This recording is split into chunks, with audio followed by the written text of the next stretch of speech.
స్వామిరారా, కార్తికేయ, సూర్య versus సూర్య లాంటి hat trick విజయాల తర్వాత నిఖిల్ నటించిన మరో సరికొత్త కథాంశంతో నడిచే సినిమా శంకరాభరణం విడుదలకు సిద్ధమైన విషయం తెలిసింది.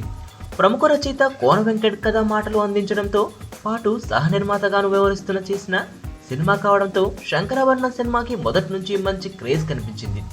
బాలీవుడ్ సినిమా పస్ గయారే ఒబామా మూలకథతో రూపొందించిన ఈ సినిమాకు సంబంధించిన ఆడియోను అక్టోబర్ 30న పెద్ద ఎత్తున విడుదల చేశారు. ఇక ఈ సినిమా దీపావళి సీజన్ కు విడుదలవుతుందనే విషయాన్ని సినిమా యూనిట్ ఇప్పటికే ప్రకటించిన సరైన రిలీజ్ డేటు మాత్రం ఇంకా ఖరారు చేయలేదు. అయితే తాజాగా అఖిల్ సినిమా దీపావళికి సెట్ అయిపోవడంతో మిగతా సినిమాల రిలీజ్ డేట్లన్నీ ఓ కొలిక్కి వచ్చాయి. ఈ నేపథ్యంలోనే శంకరాభరణం టీం తమ సినిమా రిలీజ్ డేట్ను ప్రకటించింది. ప్రస్తుతం నవంబర్ 20వ తేదీన సినిమా రిలీజ్ చేసేందుకు ప్లాన్ చేస్తున్నామని కోన వెంకట్ స్పష్టం చేశారు. ఇక ఇప్పటికే విడుదలైన ట్రైలర్తో ఆసక్తి రేకిస్తున్న ఈ సినిమాపై అంతటా భారీ అంచనాలే ఉన్నాయి.